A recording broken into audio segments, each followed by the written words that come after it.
It started, as most disasters in my life do, with an email from Olivia Blake. Cold. Precise. Absolutely devoid of personality. Tuesday's presentation. I've made several edits to your pitch deck. Please review before the meeting. Oh. No, hi. No, thanks. Not even a good work for the deck I'd spent my entire weekend perfecting. Just those clipped sentences that always left me sitting at my desk wondering what the hell I'd done wrong this time. It wasn't that Olivia was mean exactly. She didn't yell. She didn't belittle me. She didn't send snarky emails in all caps or CC half the office to shame me for a minor mistake. No, she was worse. She was polite, professional, indifferent, and for some reason that stung more than anything. Especially because, God help me, I was kind of in love with her. Or obsessed. Whatever word made me sound less pathetic. It had started innocently enough. Her first day as creative director, she'd walked into the office in a black blazer and killer heels, her expression unreadable, her dark hair pulled back into a severe twist, and every word that came out of her mouth was sharp enough to slice glass. Everyone noticed her, of course. Olivia Blake had a reputation. I'd Googled her before she even walked through the door. Award-winning campaigns, ruthless rebrands, headlines like "The Woman Who Transformed the Fashion Industry." She was a legend. And apparently she hated me. Or so I thought. She'd never say it outright, but it was in the way she barely looked at me during meetings, how she always gave my projects the most notes, how her feedback was delivered like an afterthought she couldn't be bothered to sugarcoat. And yet, no matter how many times I told myself I should hate her back, I couldn't stop watching her. The way her voice dropped when she was focused. The way she tucked her pen behind her ear when she was annoyed. The way her mouth twisted when something amused her, even if she'd never admit it out loud. If you enjoyed this content and want to support the channel in a special way, try clicking the thanks button below. It's the one with the heart and $ icon. With super thanks, you can make a direct contribution to the channel, which helps me keep creating awesome videos for you. It didn't help that she was stupidly, infuriatingly gorgeous. Or that every time she leaned over my desk, I forgot how to form coherent sentences. My friends thought I was insane. She's a robot in heels, Maya had said over drinks one night. You could set her on fire, and she'd file a report about it. She's not that bad, I'd mumbled, sipping my wine. She's intense. You mean hot? I'd roll my eyes. She's my boss. Maya had grinned. Exactly. And that should have been the end of it. Another unrequited office crush. Another cold, beautiful woman who didn't know I existed beyond my job title. Until last Thursday, when everything changed. I hadn't meant to hear the voicemail. My phone had died halfway through the day, and when I finally plugged it in at home, there were 3 missed calls from a number I didn't recognize. One voicemail. I almost deleted it without listening, but curiosity got the better of me. I hit play. And then froze. Hi. God. I'm probably going to regret this in the morning, but I needed to say it. And I'm drunk. Which is probably the only reason I'm saying it at all. Her voice was unmistakable. Olivia. Drunk. Rambling. Emotional. I don't hate you. I know you think I do. I know I act like I do. But it's not true. I can't think when I'm around you. You walk into a room, and everything inside me locks up, and I hate that I can't control it. You make me nervous. You make me feel, and I don't know what to do with that. I sat on the floor of my apartment, staring at my phone like it had just turned into a live grenade. Her voice trembled. You're brilliant, and funny, and kind, and so damn beautiful it hurts to look at you sometimes. And I know I've ruined any chance of ever telling you that sober. So here I am, pathetic and drunk, and telling your voicemail that I'm in love with you. My breath caught. My hands shook. I listened to it again. And again. By the 4th time I was crying. The 5th time I was laughing. The 6th I was screaming into a pillow. Olivia Blake. My emotionally unavailable, no-nonsense, intimidating as hell boss, was in love with me. And I had a voicemail to prove it. The next day at work was the longest day of my life. I couldn't look at her. Couldn't speak. I avoided her all morning, terrified the second she saw me, she'd realize what she'd done. But Olivia was Olivia. Unshakable. Unflinching. She walked into the 10 a.m. meeting like nothing had happened, gave me 3 notes on my pitch, and barely looked at me. Like she hadn't poured her heart out to my voicemail less than 12 hours ago. I was going insane. At noon, I finally snapped. I cornered her in the hallway near the supply closet, heart pounding so hard I thought I'd faint. "Can I talk to you?" She raised a perfectly shaped brow. "Now." "Yes." "Please." She studied me for a second, then nodded and followed me into the tiny, windowless room. The second the door closed, I blurted it out. "You called me last night." Her face didn't change, but her shoulders stiffened. "I did. You don't remember?" She hesitated. "I was out with friends. I had a few drinks. You left me a voicemail." Her eyes darkened. "What did it say?" "You really don't remember?" "No," I stared at her. "You said you were in love with me." Her breath caught. Just for a second. "But I saw it." You said you didn't hate me, that I make you nervous, that you can't stop thinking about me." Her jaw clenched. "You listened to it?" 6 times. Silence. "Thick." Charged. She looked away. "I shouldn't have called you, but you did. It was a mistake." That stung. More than I expected. "So, you didn't mean it?" She didn't answer. Just looked at me with that same unreadable expression I'd memorized over the last year. "Olivia." My voice was softer now. "Did you mean it?" Her eyes met mine. Something cracked in her expression. Something raw. Real. Every word. My heart thudded. "Then why have you been treating me like I'm nothing to you?" "Because if I let myself treat you the way I want to, I wouldn't be able to stop." My breath hitched. She took a step closer. "You have no idea what you do to me. You walk into a room, and I forget how to function. And I hated that. I hated feeling weak." "You're not weak." "I am when it comes to you." She was inches from me now, close enough that I could smell her perfume, feel the heat radiating off her skin. "Tell me to walk away," she whispered. "And I will." I didn't. I couldn't. Instead, I reached for her. And when our lips met, it was like striking a match in a room filled with gasoline. She kissed me like she was starving, like she'd been holding back for far too long. Her hands were in my hair, at my waist, pulling me closer like she couldn't stand the thought of air between us. And when we finally broke apart, breathless, her forehead resting against mine, she whispered, "I'm still terrified." "Me too," I said. "But I don't want to keep pretending." "Neither do I." And just like that, everything changed. The kiss should have made things easier. A line crossed, a truth finally laid bare, all the cards on the table. But instead, it made everything harder. Because now I knew what Olivia tasted like, warm, soft, like secrets and danger, and I couldn't stop thinking about her. But at work, nothing changed. Not officially. She still passed me in the hallway with only the faintest flicker of emotion in her eyes. She still handed me memos with curt little notes in red ink. She still held herself like a fortress, calm and unshakable, while I walked around the office in a permanent state of barely restrained combustion. But then there were the moments. Small, quiet, electric. A brush of her hand against mine in the elevator that lingered a second too long.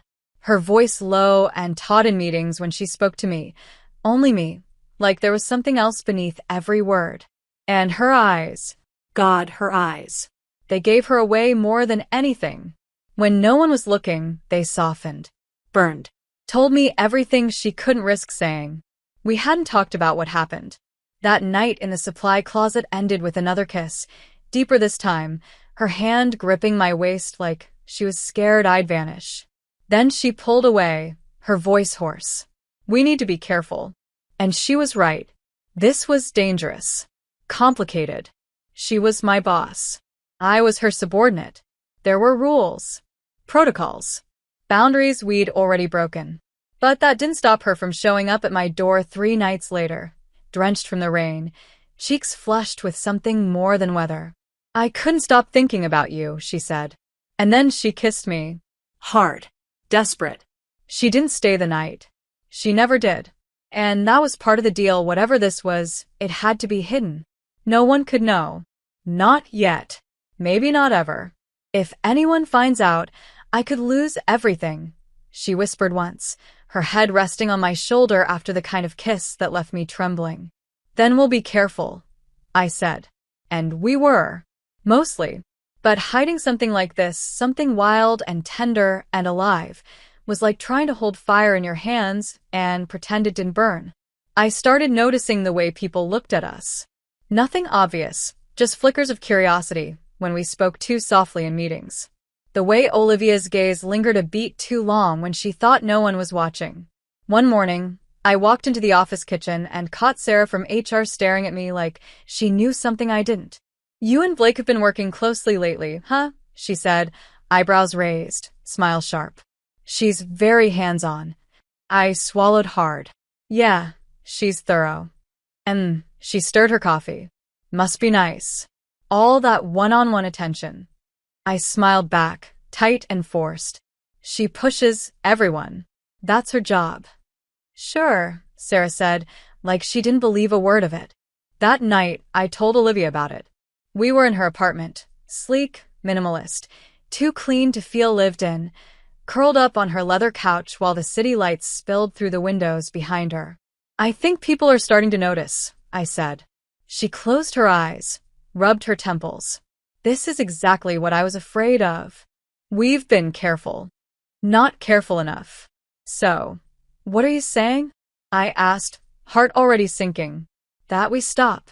"No," she said quickly, sitting up. God, no. "I'm saying, I don't know what I'm saying. I'm terrified, okay? Every time I touch you, I'm terrified. But I can't stop. I don't want to stop." I reached for her hand. "Then don't." She looked at me, her expression crumbling. "Do you understand what you've done to me?" she whispered. "You took this careful, controlled life I built, and you ripped the floor out from under it. And I've never wanted anyone more in my life." I kissed her, deep and slow, to remind her that none of this was just in her head, that I was just as ruined as she was. That night, she took me to her bed for the first time. It was different from the rushed, half-dressed kisses we'd stolen in shadows. This was slow, purposeful, worshipful. She undressed me like I was something precious, her hands trembling slightly, like she couldn't believe I was real. Her mouth moved over me with reverence, her body sliding against mine like she needed to feel every inch. And when she whispered my name in the dark, her voice cracked on it. "You undo me," she said. "I want to break for you." I let her. I held her. I made her shatter. And in the quiet that followed, when our skin was still slick and our breaths uneven, she looked at me like she'd never looked at anyone before. "I can't lose this," she said. "I won't. But the world doesn't slow down just because you've found something sacred. And secrets have a way of slipping through the cracks." It happened on a Friday, the last place I expected. We were presenting a new campaign for one of our top clients, a major cosmetics brand that Olivia had personally courted. The conference room was packed. The energy was tense. I was flipping through the slides when my phone buzzed in my pocket. A message. From Maya. "Tell me this isn't true." My stomach turned. I glanced at Olivia. She was focused, calm, every inch the professional. I looked back at my phone. A screenshot of a text. "Olivia Blake's assistant is totally sleeping with her. Saw them leaving her building at 1 a.m. last week." My blood ran cold. Maya followed up. "Is this real? Please tell me this is just gossip." My fingers froze on the keyboard. My vision blurred. I couldn't move. Couldn't speak. Olivia's voice broke through the fog. "You okay?" she asked, too quietly for anyone else to hear. I nodded, forced a smile, and made it through the rest of the presentation on autopilot. When it ended, she pulled me into her office and locked the door. "What happened?" she asked. I showed her the messages. Her face drained of color. "They know. It's just a rumor, I said, voice shaking. There's no proof. Rumors are enough. She backed away from me, hands clenched at her sides. If this gets to HR, we'll deal with it. I could lose my job. So could I. This was a mistake, she said. The words hit like a slap. Don't say that. I'm trying to protect you. By pretending this doesn't matter? It's not about feelings, it's about consequences. Then say it, I said, stepping closer. Tell me you don't love me. She opened her mouth, closed it, then whispered, I can't. Then we figure this out. Together. She nodded slowly, something fierce sparking in her eyes. Okay, but no more hiding. If this blows up, it's going to blow up anyway. I stepped into her arms. I'd rather fall with you than keep pretending we're not already in free fall. She kissed me, not soft this time, not careful, but like she was done running, done pretending. And this time, when she whispered I love you, I knew she'd never take it back. Monday morning arrived like a slap to the face. The kind of morning where the city feels too loud, the coffee too weak, and every breath tastes like tension. I stood in the elevator alone, watching the numbers light up, my reflection staring back at me like it already knew this was going to be the day everything cracked open. Olivia hadn't texted since Saturday. Not since she said no more hiding. Not since she kissed me in her office with that look in her eyes like she was ready to burn down the world if it meant she could have me. I didn't blame her for going quiet. We both needed time to breathe, to brace for the inevitable. Because we'd crossed a line, and this time there was no way back. The moment I stepped out of the elevator, I knew something was wrong. The energy in the office was off. People glanced up too quickly, then looked away like they'd been caught staring. Whispers buzzed under the sound of keyboards clicking, too low to hear, but loud enough to feel. I walked to my desk, every step heavier than the last, trying to ignore the knot twisting tighter in my stomach. Maya wasn't at her cubicle. That was the first red flag. The second was the email waiting for me in my inbox. Subject: Internal Review. Sender: HR Department. My throat went dry. My fingers trembled as I clicked it open. Please report to conference room B at 10:30 a.m. regarding a confidential personnel matter. No details. No explanation. Just that heavy, formal tone that told me everything I needed to know. Someone had said something. And it was no longer just a rumor. I looked up, heart hammering, and caught Olivia through the glass wall of her office. She was standing, talking to someone from legal, her expression unreadable. Her eyes flicked to mine for half a second, just long enough to make my heart stop, then back to whoever was speaking to her. No smile, no sign, nothing, just silence. I stared at the clock until it was time. At 10:30 sharp, I stood outside the conference room door, took a breath, and walked in. There were 3 people seated at the table, Rebecca from HR, one of the senior partners, and someone I didn't recognize, probably from compliance. Their smiles were polite, distant, Terrifying. Thank you for coming, Ms. Lane, Rebecca said, motioning for me to sit. I did, back straight, hands folded to keep them from shaking. This is not a disciplinary meeting, she said. But certain concerns have been raised, and we're obligated to conduct a preliminary inquiry. Concerns? I asked, playing dumb, because I had no other move. About a possible inappropriate relationship between you and Ms. Blake. My stomach flipped. I opened my mouth, then closed it again. We've been made aware of a potential conflict of interest, the man beside her added. Specifically that Ms. Blake may have shown preferential treatment toward you, and that there may be an ongoing romantic relationship that compromises the integrity of the reporting structure. There's no proof of that, I said carefully. Just rumors. We take these things seriously, Rebecca said.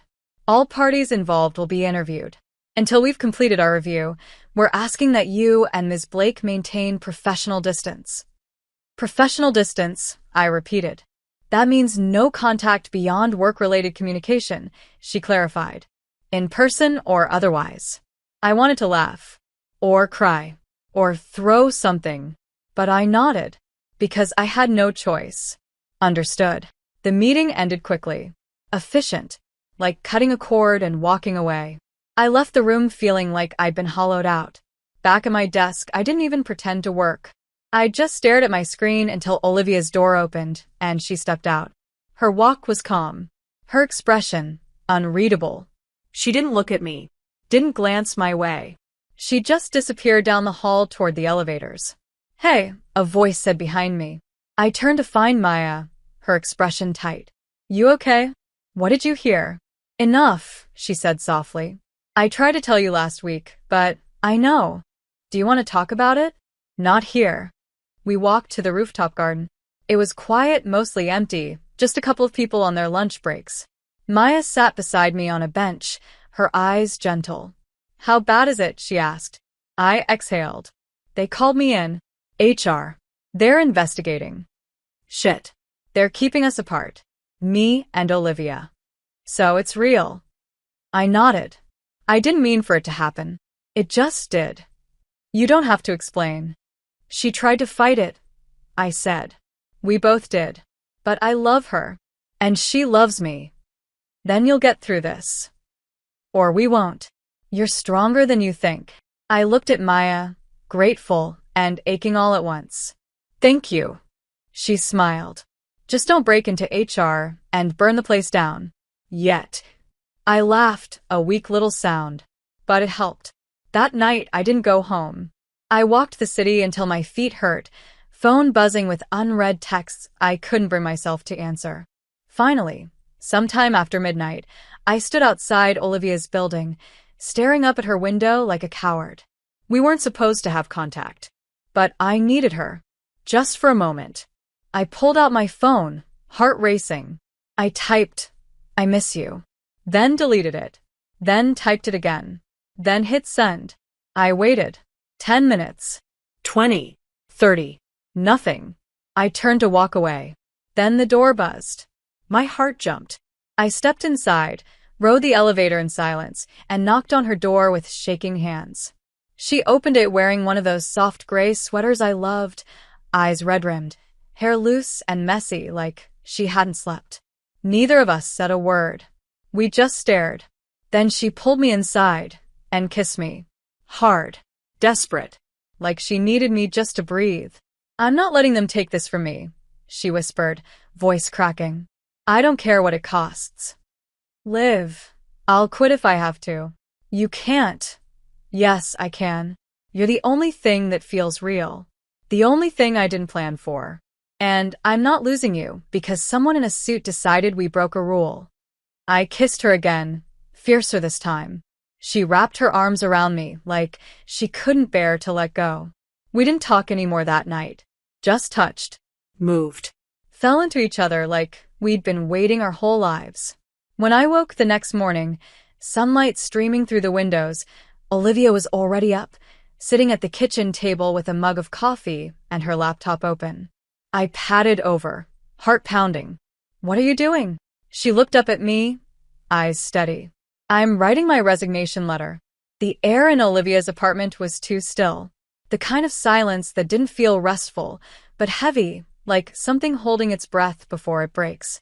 She stared at her screen, the email half-typed. The subject line glared back like a dare. Resignation. I stood a few feet away, still wrapped in the sweater she'd handed me after pulling me through her door, hair wet from the rain, skin still tingling from her kiss. "You're serious?" I said, not quite a question. She didn't look up. "They're going to fire me anyway." "You don't know that." "We both know that, actually." Her tone wasn't angry. Just flat. Hollow. Like someone already grieving something they hadn't lost yet.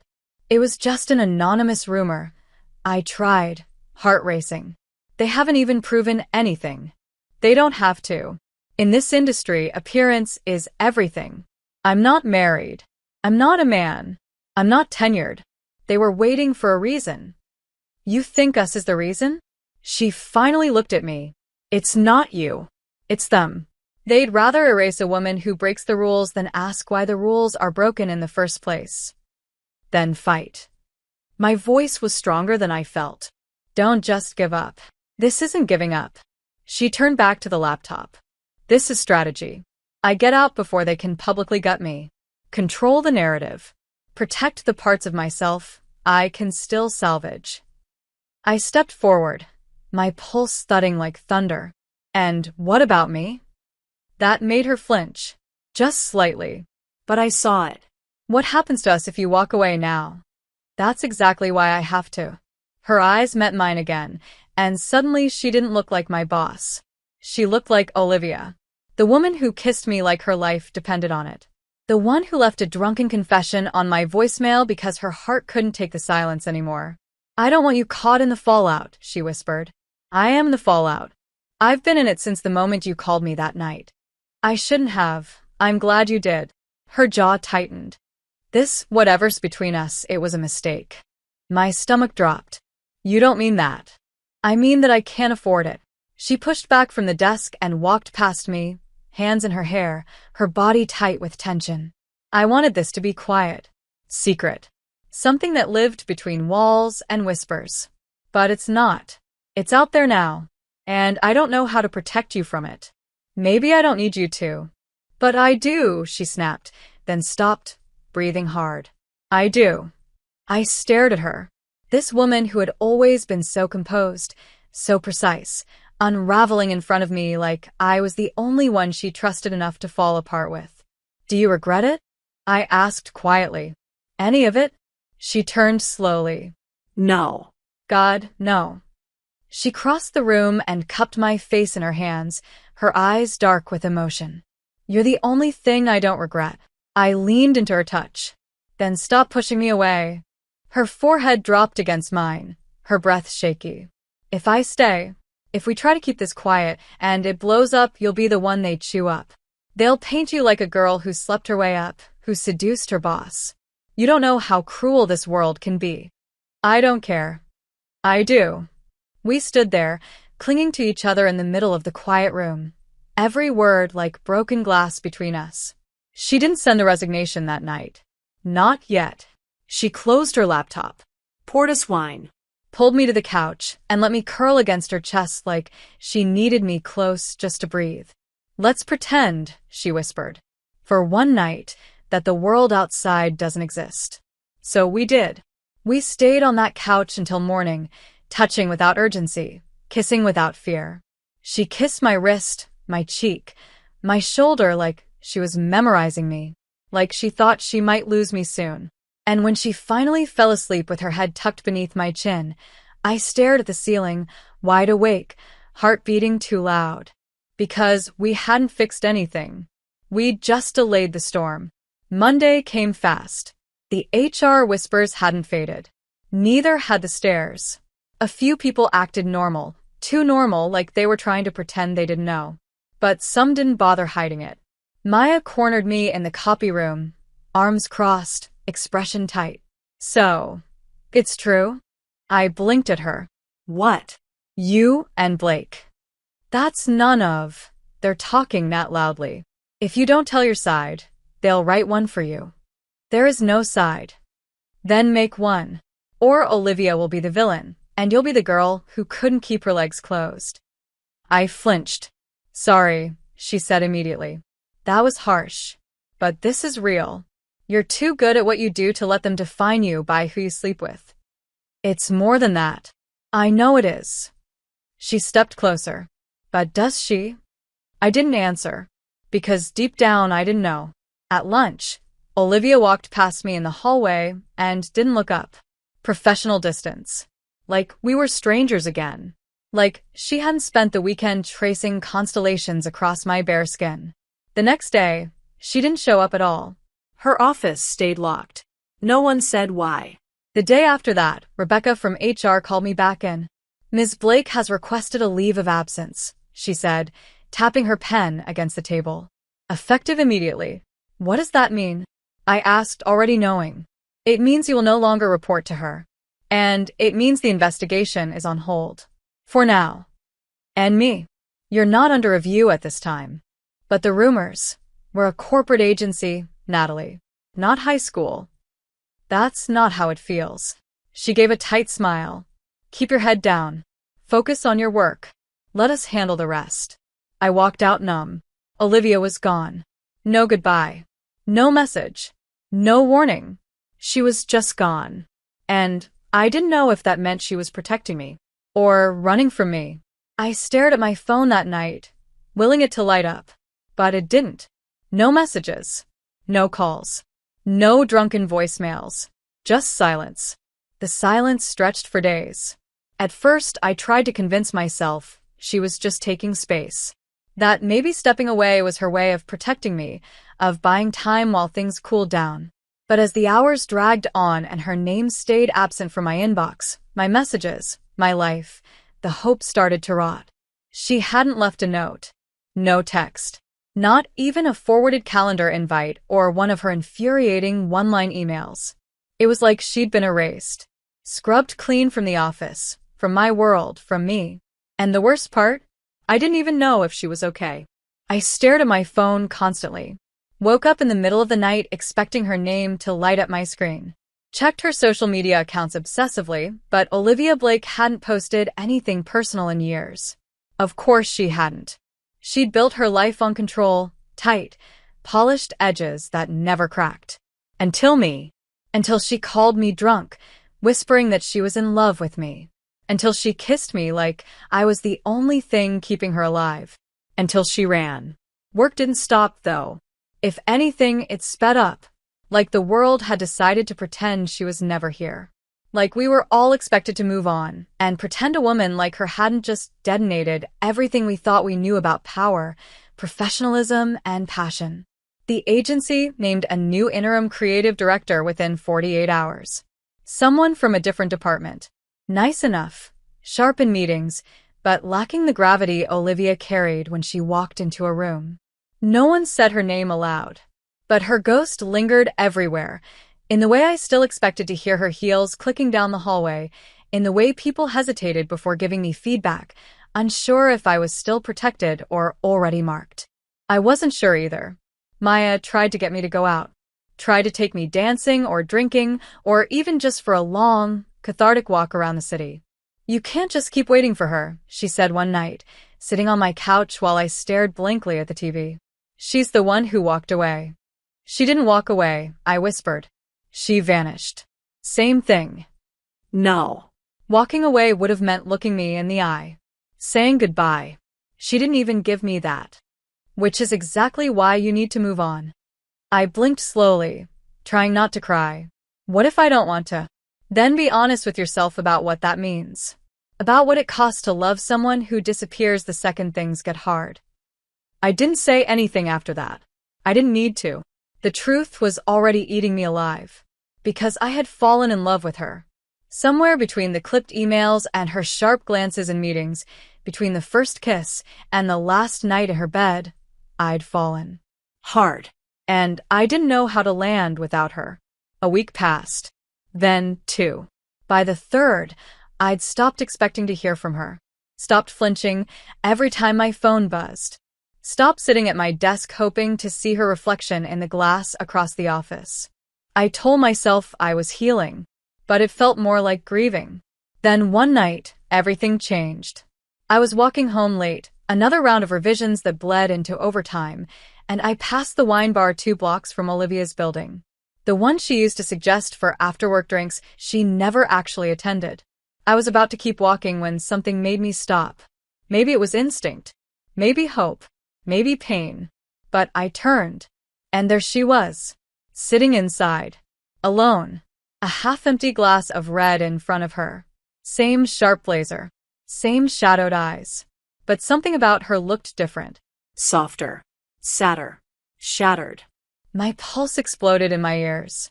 My first instinct was to turn around. Hide. Protect the fragile pieces of myself she'd left behind. But my feet moved before I could stop them. I stepped inside. She saw me the second the door opened. Her eyes locked onto mine and widened like she wasn't sure I was real. For a second, neither of us moved. Then slowly she stood. "Hi," she said, voice rough. "Hi. You look," her throat bobbed. "Beautiful." I crossed my arms. "You look like hell."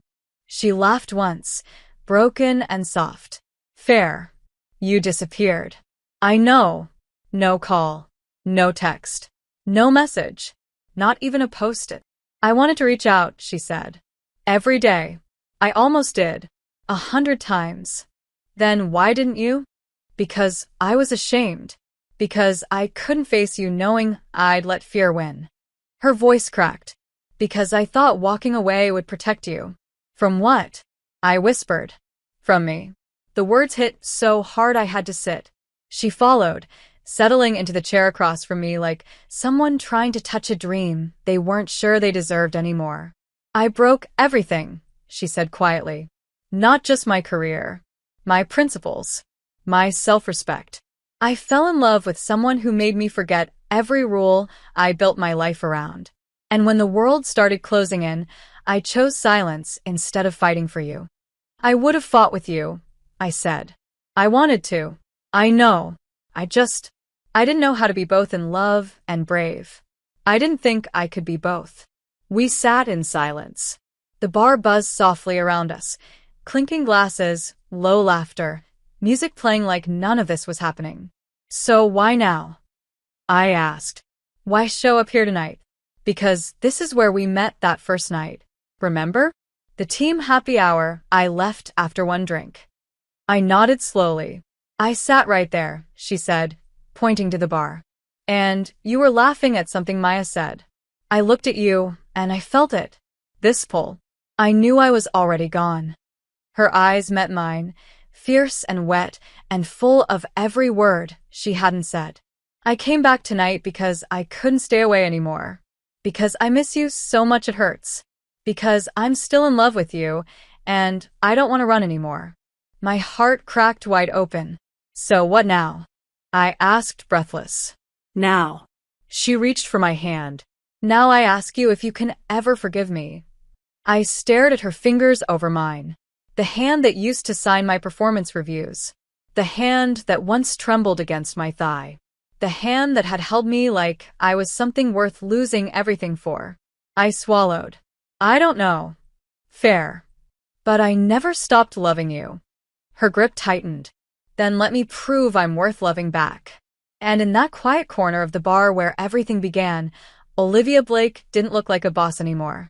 She looked like a woman trying to build a second chance out of everything she ruined. And for the first time in weeks, I let myself believe we might survive this. She walked me home.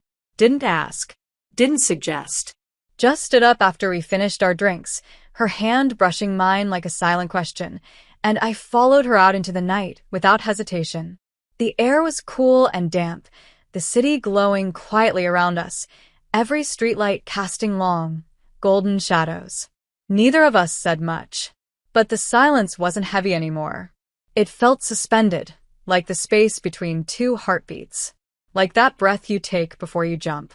When we reached my building, I expected her to say goodbye, to make it safe again, to give me distance. But she didn't stop at the door. She followed me inside, up the elevator, down the hallway, until we stood in front of my apartment. I unlocked the door, stepped in, then turned around, heart pounding, pulse humming in my fingertips. She leaned against the frame, eyes scanning my face like she was memorizing the expression I wore, like she wasn't sure what she'd see this time. You can come in, I said softly, if you want to. She stepped forward. Slow. Careful. Controlled like always, but there was something new in her movement now. Hesitation, reverence. Like she was afraid that one wrong touch would send me vanishing into smoke. I closed the door behind her. We stood in the quiet of my apartment, the only light coming from the city outside the window. I could feel her watching me, but not the way she used to, not like a boss dissecting my work or guarding her own thoughts. This was different. Vulnerable. She opened her mouth. Closed it. Took a breath. I know sorry doesn't fix anything, she said finally. And I know I said I loved you before, but I don't think I understood what that meant. Not until I lost you. My heart thudded in my chest, slow and loud. What does it mean now? She stepped closer, just enough for me to smell her perfume. It means I think about you every morning and fall asleep hoping I dream of you. It means I haven't felt like myself since I walked out of that office. And it means I would give anything, to undo how I made you feel when I disappeared. You broke my heart, I said. not to hurt her, just because it was true. She nodded. I know. And I'll never forgive myself for that. You can't fix it overnight. I don't expect to. I just want the chance to try. I looked at her then, really looked at her. She was standing in my living room, still in her blazer, still in heels, but there was something in her posture that felt naked. Stripped bare. No power. No persona. Just Olivia. Just the woman who left me, then came back because losing me hurt more than losing everything else. I reached for the buttons of her blazer, slipping one free. Then another. Her breath hitched. I didn't rush. I didn't speak. I just undressed her slowly, like peeling away armor. When the blazer slid to the floor, her hands rose instinctively to cover herself, even though she was still in a simple silk tank top. I stopped her, held her wrists. You don't have to hide anymore. Her lips parted. I stepped closer, pressing my mouth to hers gently, so different from the desperate kisses we'd shared before. This was a need. This was choice. Intention. I guided her toward the bed, fingers brushing her skin lightly, watching the way her eyes fluttered every time I touched her like she was starving for something soft. When I pulled off her top and laid her down, she let out a sound I'd never heard before, half sigh, half sob. Like relief. Like surrender. We made love slowly. No rush. No masks. She touched me like I was sacred. I kissed her like I was still angry. Still hurt, but healing. When she whispered, I'm here, I whispered, don't leave. When she moaned my name, I moaned, please stay. And when she came undone beneath me, her fingers clutching at my spine, she said it again and again like a promise. I love you. I love you. I love you. We lay tangled for hours afterward, skin to skin, sweat cooling, the room filled with nothing but the soft rhythm of our breathing. She stroked my hair. I traced patterns across her collarbone. Her heart beat against my cheek like it had missed me. I don't want to be your regret, I whispered. You're not. Her voice was quiet, but solid. You're the only thing I've ever done that felt like the truth. I looked up at her. So, what happens now? Now, she said, brushing a strand of hair from my face, I figure out how to rebuild a life that has you in it. Whatever it takes. And what about work? Still figuring that out, she admitted. I've gotten calls. Some offers. I'm being careful. I want to be proud of what I do next. You'll land on your feet. I already have, she said, her eyes on me. My heart twisted. Warm and aching. But just as I began to feel like the world was finally stitching itself back together, my phone buzzed on the nightstand. I reached for it out of instinct, still cradled against her, expecting a random notification or maybe a message from Maya. Instead, it was a name I hadn't seen in weeks. Rebecca. HR. My stomach dropped. I unlocked the screen and read the message. Please contact us as soon as possible. We've received new information regarding your past reporting relationship with Ms. Blake. Formal inquiry may be reopened. I froze. Olivia felt it immediately. What is it? I turned the screen toward her. She sat up, read it, and went completely still. Someone's trying to keep this alive, I said. Or someone's not done punishing us. They can't fire you, she said quickly. I'm not even there anymore. But they can make my life miserable. Reopen the narrative. Frame everything as manipulation. It wasn't. I know that. You know that. But they can twist it. Olivia stood, already scanning the room like she was planning something. Then I'll go public. I'll give a statement. Clear your name. That could make it worse. Or make it real. She turned to me. I'm done hiding. And if this is the price for loving you, then let them come for me again. My throat tightened. I don't want you to lose everything. I already did, she said, reaching for my hand. But now I have something better to fight for. I stared at her, half in love, half in fear, because this time, the fire wasn't just behind us. It was coming again. But this time, we were going to face it together. The message from HR haunted the rest of the night. Neither of us slept. Olivia paced the length of my apartment barefoot, the hem of my robe brushing her calves, hair falling loose down her back like she'd forgotten it was always the first thing she pinned into control. I watched her from the bed, blanket wrapped around me, my phone still glowing on the nightstand like a threat. "They have no authority over you anymore," I said softly. "You don't even work there." "No," she muttered, turning on her heel. "But you do. And that's the point. It's been weeks. Why now?" Someone's keeping tabs. Someone has a reason to make this blow up again. "Do you think someone in the office?" "Yes," she cut in sharply. "There's always someone waiting for a woman to mess up in public, so they can rewrite the whole story with her as the villain. I've seen it. I've lived it. So what do we do?" She stopped pacing, met my eyes. "We get ahead of it." How? "We take the story back." And just like that, I saw the glint of her old fire. The Olivia Blake who built her career on image, strategy, narrative. The one who once rebranded an entire tech company in a week and turned their stock price around. But now, she was going to use that brilliance not for a client, but for us. The next morning, I woke up to the smell of coffee and the sound of her on the phone. Her voice was low, smooth, tight with focus. The kind of voice that made people stop talking and listen. She was standing by the window, back straight, mug in one hand, phone to her ear with the other. Yes. "I'll do it. But I want full control of the angle. No editing. No spin. It's mine or it's nothing." Pause. A flicker of a smile. Perfect. "Send the details." She hung up. Turn to me. "I'm giving a statement. Exclusive. Tomorrow." My stomach twisted. "To who?" "Clara James. Journalist at Rise. She's covered power dynamics, queer leadership, women in corporate spaces. She's smart. Ethical. And this doesn't terrify you?" "Of course it does." She crossed the room and perched on the edge of the bed. "But if they're going to come for you, I want to make sure the first thing they see is me. Not a rumor. Not a leak. Me." And what do you say?" "The truth." "Which is?" She leaned in. Kissed my forehead. "That I fell in love with you. That I crossed a line. That I've accepted the consequences of that choice. But I'll never apologize for loving you." I swallowed hard. "And me?" "Only if you want to be part of it." My heart thudded. "Do you want me to be?" "I want you beside me. But I won't ask you to step into fire you didn't set." I looked at her.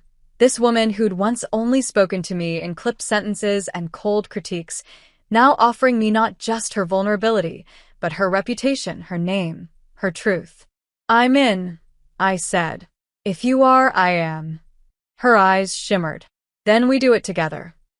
The next 24 hours moved like a storm. Olivia drafted a personal essay. Raw. Precise. Honest. She sent it to Clara along with a one-line subject. My rules. My voice. My story. Clara responded an hour later. She loved it. Wanted to run the feature online and in print. Wanted a photo too, something real. "She wants us together," Olivia said, her voice quieter now. "In the photo. Not posed. Just us." "Us," I repeated, like it was still something I was getting used to saying aloud. Olivia nodded. "We don't have to. But I want to." So we did it. The shoot happened at her new apartment, smaller than her last, cozier, tucked in a quieter part of the city. The photographer was kind. Efficient. Made us feel like we were doing something more than just preserving a moment. Like we were choosing visibility. Choosing light. Olivia sat on the floor, back against the couch, and pulled me into her lap. I rested my head on her shoulder. She kissed my temple, and the shutter clicked. That was the one they used. The story went live the next morning. The title was simple. I fell in love with someone who worked for me. This is what I'm owning. My phone didn't stop buzzing for hours. Texts, emails, DMs, people from work, from college, from years ago. Some messages were supportive. Some were cautious. A few were cruel. Olivia's inbox was worse. But she didn't flinch. She answered what she could, deleted what she had to, and blocked what deserved no energy. This was never going to be clean, she said, scrolling past an anonymous comment that made my stomach churn. but it was always going to be ours. At the agency, the mood shifted immediately. HR sent a vague internal memo reminding everyone of digital discretion and workplace dignity. I wasn't named, but everyone knew. That afternoon, my new supervisor called me in. "You okay?" she asked. I nodded. "It's been a lot." "I'm sure." She paused. "Just know, I don't care who you date. I care about how you work." Understood. "And for what it's worth," she hesitated, then smiled. "I admire what you both did. It takes guts to tell the truth like that." I walked out of her office trembling. Not from fear this time, but from something dangerously close to hope. That night, Olivia and I lay on her couch, wrapped in a blanket, pizza box open between us. Her head rested on my stomach, her fingers drawing lazy circles on my hip. "We survived," she murmured. "Barely. Still counts." I smiled. "So now what?" She sat up, reached for her glass of wine, then turned to me. "Now we find out who we are when we're not hiding." I sat up too. "And if we don't like what we find?" She leaned in, her lips brushing mine. "Then we keep going until we do." And just like that, we kissed. Not out of desperation, not out of fear, but out of something deeper, quieter, stronger. We'd told the world. Face the fallout. And now, for the first time, we were free. Together. Scene. And we weren't done yet. The first few days after the article went live were a blur of unexpected calm. No lawsuits. No formal warnings. No anonymous emails showing up in my inbox at 2 a.m. Just quiet. For the first time in months, I wasn't walking through the office holding my breath. I wasn't flinching when someone said Olivia's name. I wasn't hiding. And neither was she. The story was out there. The truth was out there. And somehow, the sky didn't fall. At night, we let ourselves settle into the kind of intimacy we'd only ever tasted in moments we used to steal like they weren't ours to have. Now, we weren't stealing. Now, she cooked for me barefoot in the kitchen, wearing one of my sweatshirts and humming some old jazz song I didn't recognize. Now, I fell asleep with my cheek pressed to her chest, her hand curled protectively around my waist like she never wanted to let go. Now, she reached for my hand in public, restaurants, bookstores, even the sidewalk, and didn't flinch when people stared. I started leaving clothes at her place. She made a drawer for my things. A toothbrush, hair ties, the lipstick shade she liked best on me. "I want you to feel like this is yours too," she said one night, folding my sweater like it was something precious. "Not just a place you come to, but home." I kissed her, hard, and whispered against her mouth, "It already is." It should have been perfect. But nothing real ever stays perfect for long. It started small. A client dinner. One of Olivia's old contacts, someone from her previous agency, trying to poach her now that the dust had settled and her name was back on everyone's lips. "Come with me," she said, pulling on a fitted black blazer and smoothing her hair into that impossibly sleek knot. "It'll just be drinks. I'll introduce you. Say you're the genius behind half my best ideas." I laughed, tugging on heels. "You're going to give me a god complex." "You earned it." The restaurant was dim and expensive, all dark wood and low lighting. The kind of place where deals happened in whispers and champagne. Olivia's contact was fine. Polished. Charming in that vague, industry way. He looked at her like he wanted her back on his team, like she was a product he'd missed out on owning. But when he looked at me, his smile thinned. "You're the intern-turned-headliner," he said after she introduced me. Impressive. I bristled. "I've never been an intern." Right. "My mistake." He didn't say much to me after that. Just enough to be polite. But I saw it in the way he spoke to her, cutting me out of the conversation like I didn't belong at the table. And she let him. That's what stung. She didn't push back. Didn't redirect. She smiled through it. Nodded. Took the compliment when he praised her resilience for surviving the scandal as if it hadn't cost her everything. "Some people would have gone down for that," he said, sipping his scotch.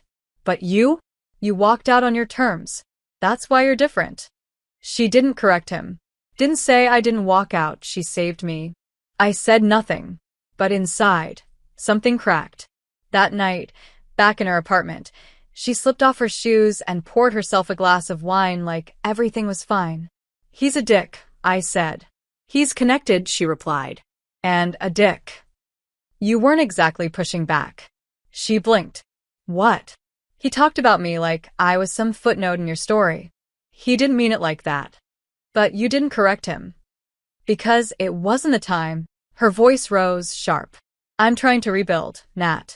You think I can do that by arguing over dinner with a man who has 5 contacts at Forbes? So, you just let him talk to me like I'm not worth correcting? That's not fair. Isn't it? You have no idea how hard it is to be taken seriously again. I lost everything. My title. My influence. My goddamn identity. And if I have to smile through a few patronizing comments to get it back, I will. Even if it means standing next to me while someone pretends I was nothing? Her jaw clenched. I didn't say that. You didn't have to. The silence that followed was thick. We stood there, the echo of our anger hanging between us like smoke. Then she said quietly, You think I'm ashamed of you? I think sometimes you're more scared of being shut out again than you are of what it takes to stay in. She sat down heavily on the edge of the couch, rubbed her hands over her face. You're right, she said after a long minute. I am scared. I wake up every morning wondering if the next call will be someone dragging me back through hell. I built my career like a house of cards, and when it collapsed, I didn't know who I was without it. And now? I asked. Now I'm trying to remember that being with you doesn't make me weaker. Her eyes met mine. It makes me human. And maybe that's scarier than all of it. I crossed the room, sat beside her. Then let's be scared together. She nodded, rested her head on my shoulder. I don't want to fight with you. I don't either. I need to know we can survive this. The ambition, the mess, the real life. I pulled her into me, held her close. Then let's survive it. One fight, one dinner, one ego-bruising comment at a time. She laughed softly into my neck. God, I love you. Then act like it. She kissed me, slowly, deeply, with the weight of all the things we didn't say. That night, we didn't make love like we had before. Not with soft music or slow touches. This time was raw, fierce. Unspoken apology turned into heat. She pinned my wrists to the bed like she needed to hold on to something real. I wrapped my legs around her hips like I was anchoring her back to earth. We didn't speak much, just gasped each other's names between trembling breaths and skin on skin. And when we finally collapsed, tangled in sweat and forgiveness, she whispered into the dark, I'm going to get this right, even if I have to unlearn everything I was taught about love. I kissed her temple. Then let's learn each other from scratch. She smiled against my skin. Lesson 1. Never let another man tell our story for us. Lesson 2. I whispered, pulling her closer. You never have to choose between loving me and being yourself. And in the silence that followed, I knew this wasn't the end of the storm. But we were starting to learn how to dance in the rain. Sunday mornings used to be quiet, lonely, a slow unraveling of time, filled with emails I didn't want to answer and laundry I never wanted to fold. But now, they started with the smell of Olivia's skin and the feel of her leg draped over mine, her breath slow against the back of my neck. Mornings like this weren't quiet anymore. They were full, warm, soft in all the places the rest of the world felt sharp. We were wrapped in her sheets, naked and drowsy, the sun sliding in through the blinds in broken lines across our bodies. She kissed the slope of my shoulder, then my spine, then the small of my back, each touch lazy and reverent, like she was in no rush to start the day as long as she had me like this. Stay still, she murmured. Why? I asked, smiling. Because I'm worshipping you. Her voice was husky, sleep-rough, and it sent a shiver up my spine. You don't have to worship me, I whispered, even though every part of me was already melting beneath her lips. I want to. She kissed the curve of my hip, then shifted, so she was hovering above me, her eyes heavy and half-lidded with desire. You have no idea what you do to me. I think I do. Not even close. Her mouth found mine again, slow and deep, her hand sliding down my side until I gasped into the kiss. She touched me like she had all the time in the world, like she'd waited her whole life to earn the right to know me this way. And I let her. I opened for her, fell apart under her, gave her every moan, every whimper, every tremble. And when she came down beside me, her body still warm and slick with sweat, she pulled me close and kissed my collarbone like it was the only place she wanted to live. I tried. Yeah, she whispered. It was. But the warmth that wrapped around us in the morning didn't last. By afternoon, something had shifted. It was subtle, an edge to her voice, a pause before answering my questions, the way she stared too long at her phone when she thought I wasn't looking. You okay? I asked, curled up beside her on the couch while some indie drama played on the TV, long forgotten. Yeah. That didn't sound convincing. I'm fine, she said again, then stood and went to the kitchen. I followed her a minute later, leaning against the counter while she pretended to be focused on her tea. Talk to me. I'm just thinking. About. She hesitated, then sighed. I got an offer. My chest tightened. For a job? She nodded, not looking at me. Creative director. New firm. Big firm.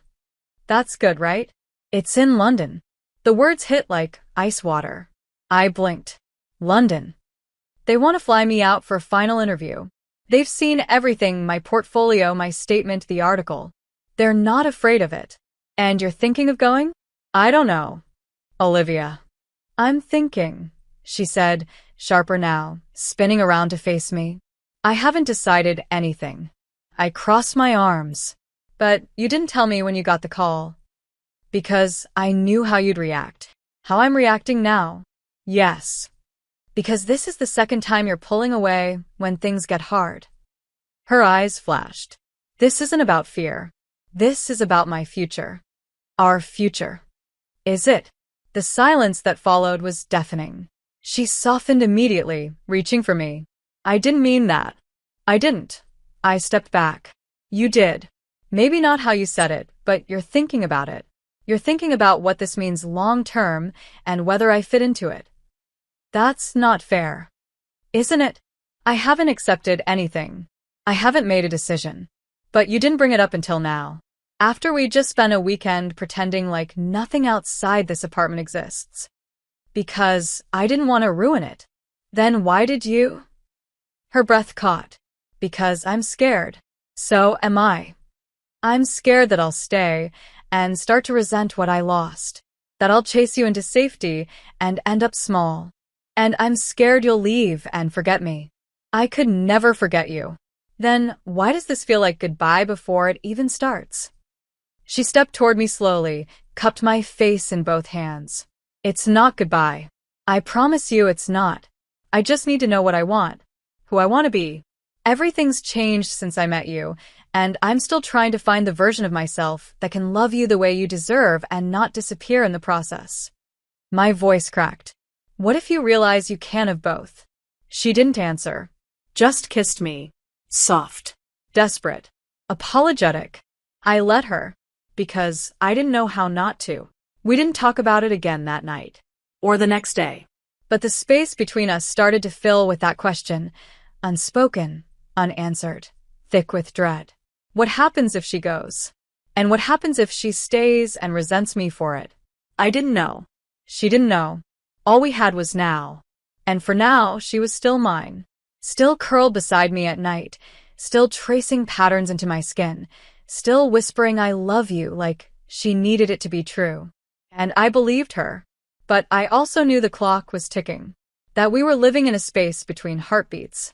A pause before the next moment. And when it came, we'd either leap or break. I woke up alone. For a moment, panic seized my chest, the kind that steals your breath before your thoughts can catch up. The sheets were still warm beside me. Olivia's side slightly rumpled, her scent lingering faintly on the pillow. but her body wasn't there. I sat up, heart pounding. And then I heard it. Quiet footsteps, the soft clink of a mug on the kitchen counter. I pulled on one of her button-downs, the fabric oversized and familiar, and padded out into the living room. She was standing by the window, barefoot, her arms wrapped around herself as she stared out at the city like it held the answer to something she hadn't dared ask yet. She turned when she heard me. Her smile was small, but real. "Hey. You left," I said softly. "Only for coffee." She handed me a mug and kissed my cheek. But I felt the tension under her skin, the tightness in her jaw she hadn't quite learned how to hide from me yet. "You didn't sleep much," I said. She nodded. "I've been thinking." I swallowed. About London? About everything.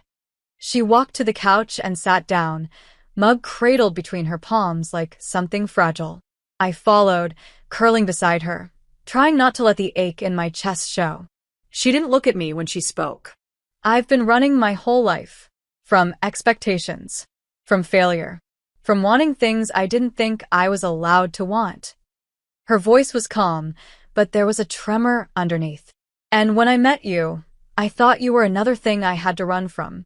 Another temptation. Another weakness. But you weren't." She looked at me then, eyes soft, steady. "You were the first thing that made me want to stop running." My throat burned. "Then why does this feel like goodbye?" She reached out and took my hand, lacing our fingers together. "Because I need you to know that if I choose to stay, it's not because I'm afraid to leave. And if I go, it's not because I don't love you." "I know. Do you?" I nodded, barely breathing. "Then listen to me," she said, leaning in so close her breath ghosted over my lips. "I want you. I want us. Not in hiding. Not in borrowed time. I want a whole thing. Even if it means turning down London?" She smiled, sad and proud, and a little fierce. "Especially if it means turning down London. Because I finally figured it out." "Figured what out?" "That I don't need a new title or a foreign skyline to feel whole. I just need to wake up beside you and know I didn't lose the best thing that's ever happened to me." My heart cracked, then melted. "You're staying?" "I'm staying." "For me?" "With you." I reached for her and kissed her like I hadn't kissed her in days. Like I hadn't been holding my breath since she'd told me about the offer. Like I needed to anchor myself in the feel of her mouth, her hands, the soft little sigh she made when I pulled her closer. "What about your career?" I whispered between kisses. "I'll build it again. This time on my terms. I've already had 5 meetings this week. Half of them women-owned firms who read the article and want to work with someone who doesn't play by the old rules." "You're amazing. I'm in love." She kissed me again, and again, until I was breathless, straddling her lap, the heat between us sparking like dry kindling. "Wait," I said, laughing breathlessly, pulling back just enough to look at her. "Is this what you do when you choose to stay?" "Absolutely. You seduce me into saying thank you? You're welcome." Her fingers slid under the hem of my shirt, her eyes dark and playful. "Do you know how long I've wanted this?" "You already have me." "No," she whispered, tugging the shirt over my head. "I'm just getting started." We tumbled back onto the couch, laughing, kissing, unwrapping each other with greedy hands and hearts still healing. It wasn't just about sex, it never really was. It was about belonging, about letting ourselves feel joy again, after so much fear. It was about choosing love even when it scared us, especially when it scared us. And when we finally lay tangled together, skin warm and limbs wrapped tight, Olivia kissed my shoulder and said, "I want to build a life with you." "You already are." "No, I mean a real one. I want to move in together. I want to wake up to you and your ridiculous alarm sound and your 5 different oat milks in the fridge. I want everything. The mess. The mornings. The mundane." "You want the oat milks?" "I want you." I rolled over and kissed her, hard. "Then let's do it." She laughed. "You're not going to cry again, are you?" "No," I said. "Okay, maybe." "Shut up." "I love you," she whispered. I love you so much I'm scared of how easy it is now. Then don't think, I whispered back. Just stay. I'm not going anywhere. And she didn't. A month later, we signed a lease on a sunlit apartment near the park. She framed the magazine cover with our photo and hung it in the entryway. We had fights, and bills, and long days. But we also had mornings in bed, shared playlists, inside jokes, late night takeout, and love. Real, stubborn, beautiful love. The kind you fight for. The kind you choose. The kind that starts with a voicemail you weren't supposed to hear, but ends with a life you never want to leave. Thank you so much for your support, whether it's by liking, commenting, sharing, or sending your super thanks. You make all the difference here on the channel. See you in the next video.